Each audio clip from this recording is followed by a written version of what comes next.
Tenure-track psychology professors balance incredibly hectic schedules. Sometimes it must feel like they're expected to spend, 50% of their time on research, 50% on publishing, 50% on teaching, and 50% on service. Well, maybe not service. Plus, they need to spend 50% networking and 50% advising their students.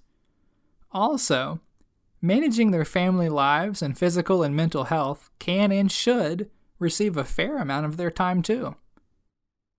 Okay, so the percentages that I just listed vary quite a lot, largely depending on the expectations set at a tenure-track professor's specific institution.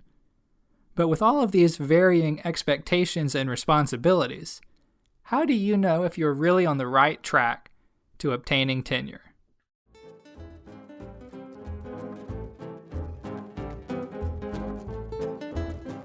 Guess what? You're listening to another episode of Psych Everywhere. I know we have a lot of faculty who listen to this podcast, people who are excited ambassadors of psychology and who were thrilled to share these episodes in their classrooms. Well, this one's for you. In this episode, Drs. Guy A. Boysen and Michael E. Hahn take it from here. Hello, this is Guy Boysen. I'm a professor at McKendree University, and I'm here with Michael Hahn, and I am an assistant professor here at McKendree University. So we're here to talk and have a conversation about the tenure process. To some extent, it'll be specific to what goes on at McKendree University. And we're also going to try and make some generalizations about things that are true everywhere. But I do think it's important to introduce ourselves and then also to introduce McKendree University a little bit. So I'll let Michael start off. Sure. So I am fresh out of graduate school. So I went to St. Louis University. I went there for 5 years. I study cognitive neuroscience. And so I just recently graduated in May of this past year and was lucky enough to find a job here at McKendree. And so I'm teaching the biopsychology related courses primarily here at McKendree. Awesome. We're very happy to have Mike teaching for us this year. Thank you. So I've been here quite a while. I started at McKendree in 2012. And before there, I was part of the state of New York system at Fredonia, so SUNY Fredonia. And I did my degree work at Iowa State University, and I studied under David Vogel there. And I started off in counseling, but I am sort of a true generalist. I really have a degree in psychology. It's not in a specialty area, so I'm kind of an unusual person in that sense. So I teach some of the kind of clinical and counseling courses here, and I also teach some of the basic research courses, research methods, and senior thesis. So that's kind of who we are. Let's talk a little bit about McKendree University. McKendree University, home of the Bearcats, oldest university in Illinois. And the context is basically it's about 2,000 students, give or take. There are some graduate programs, but the heart of the university is really sort of a small private liberal arts college. And so one of the things to take home about what we're speaking about today is that it is, to some extent, specific to that context. So if you are teaching at St. Louis University or Harvard or a community college or someplace else where they have a tenure process, make sure that you're checking what you're hearing here against that process. But we will try and talk about some things that are general across all universities. Anything else to say about the McKendree context or? Very close-knit community. Everybody knows everyone. Very small psychology program. So, for instance, we all serve as advisors as well, and I only saw 30 students. I oversee 30 students, so I know them all quite very well. So, again, very small program. And that small kind of tight-knit community does influence the tenure process here. So, I got tenure at SUNY Fredonia, and I also got tenure here, so I've seen this at two different places. And I would say at SUNY Fredonia is a little bit more traditional in that the first round of reviews was the psychology department, and then it went up from there. And so I was being evaluated, and they're evaluated by psychology professors, whereas at a place where we have like 100 full-time faculty here, our tenure review committee is university-wide. So I might be and Michael might be being evaluated by an artist, a theologian, a music professor, a sociologist. So there's no guarantee. So it really is a different type of process than you might have at a larger university where there are more than 4 people in our department and 100 full-time faculty. So with that, we're hoping to just kind of have a conversation about some common questions that a new faculty member would have and go back and forth. So I'll open things up. So what are some of your basic questions that you would have as a new faculty member? So first of all, just where to find the just basic expectations in terms of the tenure process. So where could I find maybe documentation or I was told a little bit at the interview, right? But where could I find like supporting documents for knowing what's involved in the process? So, I mean, one of the biggest pieces of advice I would offer is that in order to get tenure, you have to know where the bar is set. It seems obvious, but so if even before you take a job, one of the things to consider is there a clear rule or set of rules for what it takes to get tenure, and that is kind of a bad sign if you are applying to a place and they can't tell you what those rules are. Now, in terms of where to look, I would say you would start with your department or your division or whatever it is called and see if there are specific rules and regulations at that level. If there's not at that level, you can move up another level. So it could be more university-wide. And my hope is that most places that have a well-organized tenure and promotion system will have a document, a manual, some sort of set of rules and regulations that really outlines it in as much detail as they can, basically. And there's going to be variations in that, right? Because sometimes it might not give the number of publications or where the publications have to happen. It's not going to give the exact teaching evaluation mean you need to have, but it should, in broad terms, describe kind of the priorities, right? So what comes first? Is teaching first? Is research first? Service isn't going to be first. Is teaching or research first? And some places will go the opposite direction and will literally give you like a percentage of what is your percentage of your work is teaching, is research. And so once you find that document, it's your job to kind of figure out how to prioritize your time based on that. And that really is the next biggest piece of advice is get your hands on whatever the definition of or the rules for tenure and promotion, and then start following those rules. Interesting. So here at McKendree, what would you say is most valued and prioritized in terms of teaching research? Yeah, so obviously at a place that's a small liberal arts college, the thing that's going to be very typical of all of those is that teaching is going to be prioritized first. And, our manual has a long list of things that go into teaching that are part of that, evaluation. So we have teaching evaluations, a standard form that everybody fills out. We have teaching observations that, the chair and the provost and your peers come and visit you. But then there's a long list of other things that go into teaching. So other places that are too large to have the provost come visit, or maybe even the chair come visit, it might be you have teaching evaluations, and that is the way your teaching is evaluated. So it really kind of depends, but that's the primary thing here. And then in terms of like a lot of small private liberal arts colleges, scholarship is next. You have to be active in some way.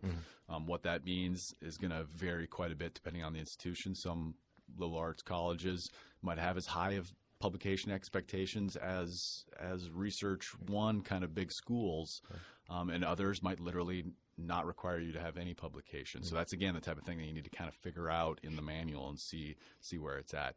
Service is always third, but often at small colleges like this, there's only 100 faculty to do the work of running the institution, right? And so you have to, it actually is a pretty big deal, and you have to be contributing. So you can't or just kind of disappear and do your teaching and your service at small colleges, because really the university doesn't run without people to contribute. Yeah.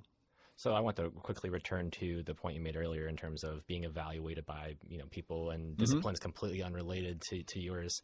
What advantages do you feel are are related to that, being evaluated by someone that's just completely outside of your field? Like, what are the pros and cons, essentially? Well, it's interesting because when I first started this process at my previous institution, one of the conversations I had with a teaching mentor is how you actually, it's better to be evaluated by someone who's not in your field, because when a psychologist watches and a psychologist, you're thinking about, is that exactly right? Is that definition of a confound? Or should you round that mean to that? So you're kind of distracted by the content. Right. Whereas if you're watching someone who's in a field outside of yours, you can just focus purely on the pedagogy. So I think we have an appreciation when it's people across disciplines of what good teaching looks like in a lot of different ways. And it's less about, are you covering the content that I think is the right content for that course, and more about, does it seem like you are teaching in a way that students are going to learn? So I would say that's kind of a cool thing, I think, that about it. The scholarship is sort of weird, right? Because I do not think that they're reading my articles when they evaluate me for tenure and promotion, nor do I think that people outside the field would necessarily get even something as simple as, should you be writing books or should you be publishing journals? That's going to be very different. So that's an interesting thing. But again, at this particular university, the expectation is just to be sort of active and productive. It's not necessarily you have to publish a certain number of journal articles per year.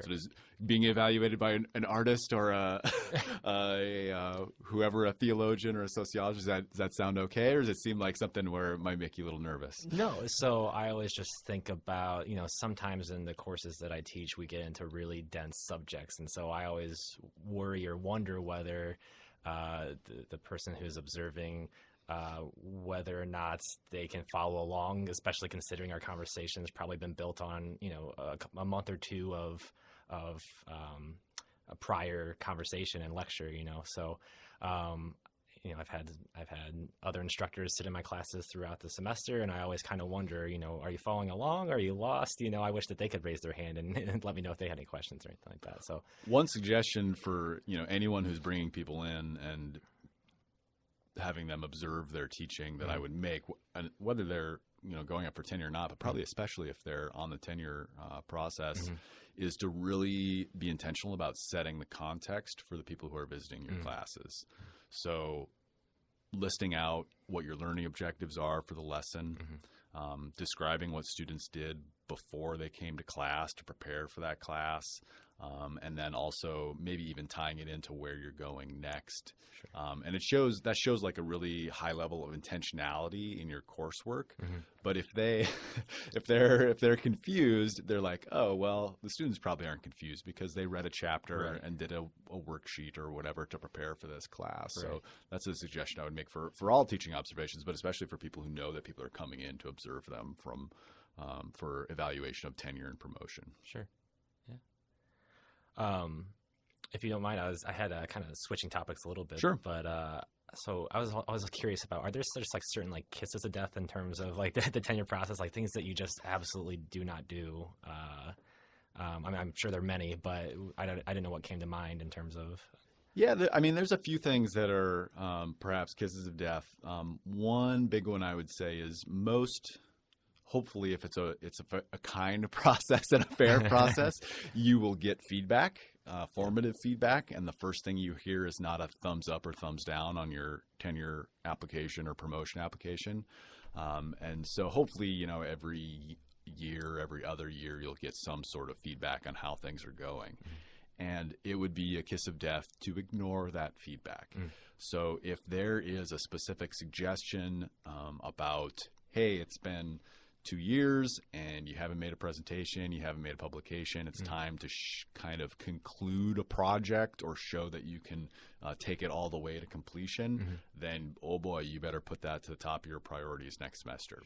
If you get the feedback that, students across your courses are all saying that it takes weeks and weeks for you to give any feedback once they turn in an assignment, and so your lowest performance is on grades fairly or gives good feedback, then, oh boy, the next time you have someone looking at your teaching evaluations, that better be something that you have addressed in some way. So hopefully you're getting feedback, and if you get feedback that's in any way enhancement or improvement focused, I guess would be the way to say it, you definitely want to do that. And then going back to what I previously said, you have to be a professor at the place you're at, right?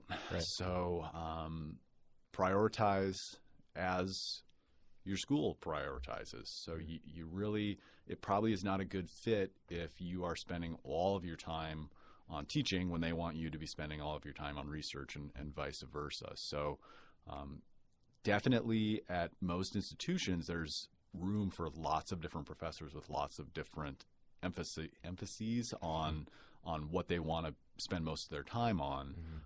But if there's a set kind of list of things that you need to prioritize, you should at least be in the same order, right? So you don't want to not fit, so that could be a problem as well.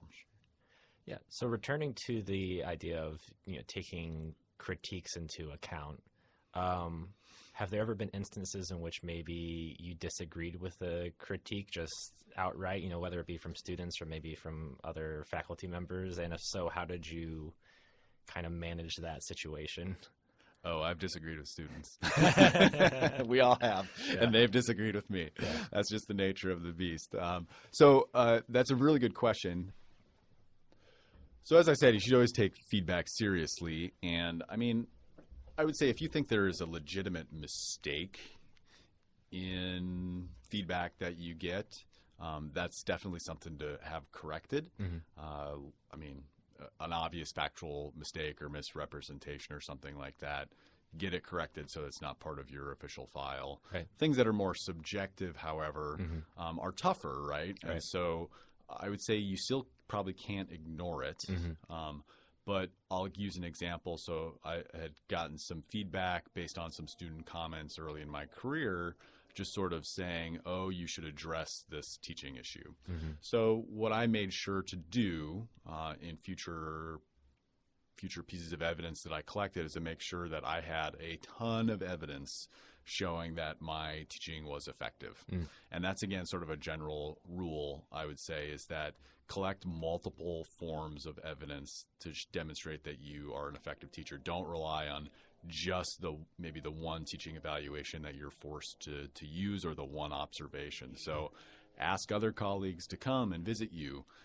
Collect midterm evaluations that are just your own. If you don't think that your teaching evaluations that you're officially being used by your school are very good, use ones you know are validated and get information that way.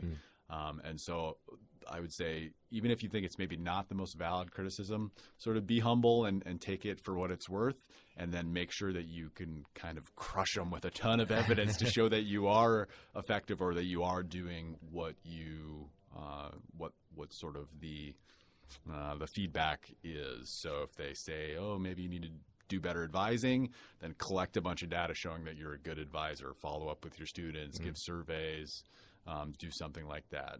Research is a little bit more objective, though, right? So it's kind of like either you are doing it or you're not doing it. But I would definitely encourage people to have lots and lots of evidence that's teaching focused. Yeah. And, that's an opportunity, too, to do, scholarship of teaching and learning research, right? So in an area in which maybe you disagree in terms of the teaching efficacy of a different practice, right? That's an opportunity for research, too. And that could also be used in the tenure process as well, right? And so how, as a new faculty member, how are you ensuring that you're getting good feedback in terms of you and improving your teaching? So what kind of practices do you use to gather evidence that you're a good teacher? So I just, beside the end of the semester evaluation, I regularly assess 2 other times throughout the semester in each of my courses, just evals, again, assessing just overall perceptions of the class, and then just asking for specific critiques and feedback and things that they like about the class. And this has been especially beneficial. I've done this not just this year, but as a graduate student too, who is teaching. And so I found that really especially helpful. I also Do you tailor those to individual classes, or you do more generalized? more generalized. It's just kind of 6 basic questions on a 1 to 6 scale, and then asking for critiques and asking for things that they enjoyed about the class. And sometimes you get things that are surprising, right? So for instance, just today I had students indicated they wanted more homework assignments going forward, which I found was interesting. And of course I can't implement that this semester, but for the next time around, I'm definitely going to incorporate that. That's great. That's like a dream come true. Right? It is. Yeah, it is. It sure is. Beyond that, we at McKendree, we do what are known as teaching circles, where we just visit each other's classes. Again, this is just kind of a low-stakes, fun opportunity to see what other people are doing. I've gotten great ideas as to how I could implement activities and just fun things in the classroom to help the learning process. And so that's been really especially great for me as well. So. And that actually fits with another kind of general, tenure rule is that I would say is find mentors. Hopefully you have an official mentor of some sort, but unofficial mentors as well. So the more people you talk to, the more perspectives you get, the better off that you are. So it's a great way to learn both the sort of the official rules of where you're working, but also some of the culture, because sometimes there are unofficial rules that are more about the culture of the university and less about the official rules of tenure. So you want to make sure that you get those unofficial rules and understand them as well. So not specific to McKendree necessarily, but can you think of like examples of unofficial rules that I should concern myself with maybe? Or different places have different rules on kind of how much they want new faculty to speak up and contribute. So is it, at some places it might be sort of a be seen and not heard type of thing. Other places bring in new faculty because we want fresh ideas and we want a new perspective. So the rule might be, don't just sit there. If you have things to contribute. Some places want people who just are pleasant and don't rock the boat. Other people want people who are get in there and mix it up. So it really is very specific to, I think, the size of the institution as well, and sort of the sort of the atmosphere of the school. But those are two that come to mind. Like what actually is the role of a new professor? Right. And you won't know that unless you break it. I guess. Right. Yeah. So should you avoid politics at all cost? My advice would be to avoid politics before you're tenured, because you, in a sense, don't have any power, right? So politics is all about power. Right. That's what it is. It's the use of power to get things that you want, or to get things for other people. And that's kind of the idea, is you have to kind of put your time in before being tenured, before you have the power to exert, control over things. Sure. Doesn't mean that you have to be a punching bag or let people bully you or things like that. But I think there is an argument to be made for not getting involved with politics too early. Sure. And the thing is, if you in a political fight, if you have people against you, those are then people who might make it difficult for you to get the thumbs up once you apply for a promotion and tenure. So my advice would be to avoid politics. Have you ever found it difficult to avoid these situations? Like, have you ever felt like you were kind of being dragged into something? Like, even like, for instance, the way that you voted during like a meeting, or have you ever felt like anyone's maybe held a grudge towards you, or do you feel like generally? I don't think I've ever had anything where I thought there was grudges, but I do think that sometimes you get involved in politics whether you want to or not. And the reason is very simple. So if you think about what a university is, it's people who are very passionate about fairly specific things. Right. And people are allowed to be passionate in different combinations of things. So even something as simple as research, teaching, and service. Sure. There's going to be people who emphasize teaching above all else, people who emphasize their service above all else, research above all else, or just even different combinations of those things. And, a million combinations within there. And so you have people who legitimately are very invested in that one thing, and they may be doing a great job on it, but if your investments are just a little bit different and your values are a little bit different, there's going to be a conflict there. Sure. And so the priorities that someone who emphasizes maybe teaching over research or research over teaching might just inherently have in how the university should be run and how rewards should be given and how, what to emphasize, there'll be conflict there. And so that you could get dragged into politics simply that way. And then, of course, there's committees work, right? And committees are doing the work of the university. And if your committee work interferes with someone else's work on the university, you're inherently doing something political by kind of managing what other people are doing. So you can get dragged in. Yeah, but don't go looking for it. Don't plan to. Yeah. I think just the last question I'd have for you is, in terms of the documenting of different things. So do you continuously update your supporting documents that you would use for, in my case, I would use for tenure, or do you do this do you update your documents at one point in the year, like for instance, like during the summer, or how does that process work for you?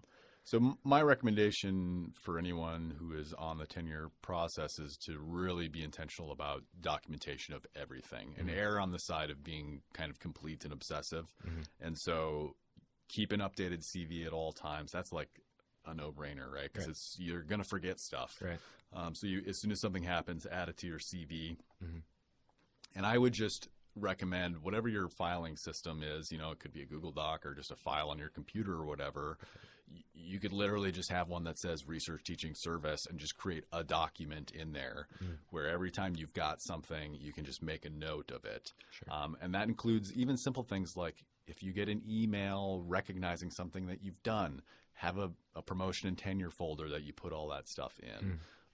And it's pretty easy with our sort of electronic world to basically collect everything and keep it very, very easily.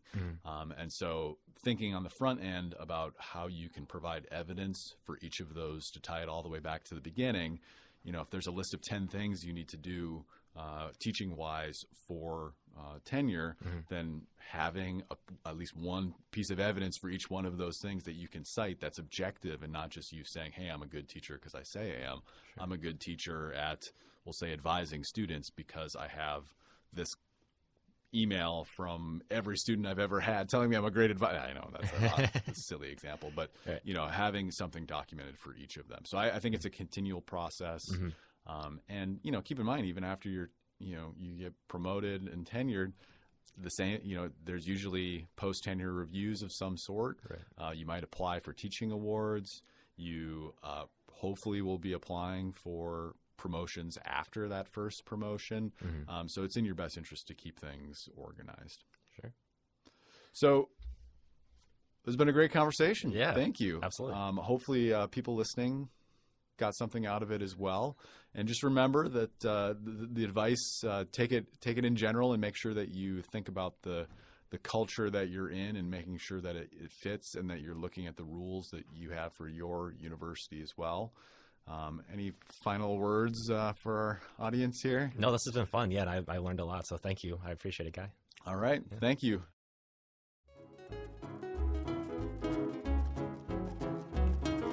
You just listened to another episode of Psych Everywhere. If you liked what you heard, be sure to subscribe on Apple Podcast, Google Podcast, Stitcher, Spotify, wherever you listen to podcasts. And leave a review on Apple Podcasts too. That's very helpful. If you were interested in this episode about getting tenure, then you might also like to learn some of the many Psi Chi membership benefits that are available specifically for faculty members. First, you didn't have to be a member as a student in order to join Psi Chi now that you are a faculty member. If you are a full-time faculty member with a master's or doctoral degree in psychology-related field, and you're located at a 4-year institution with a Psi Chi chapter, then you're eligible to join.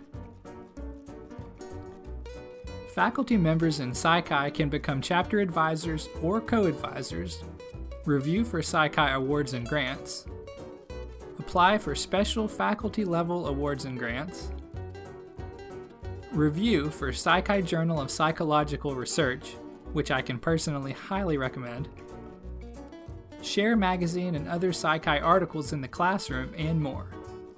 Read on at www.psichi.org/page/class#faculty. Okay, everyone, that's all for now. Talk to you again soon.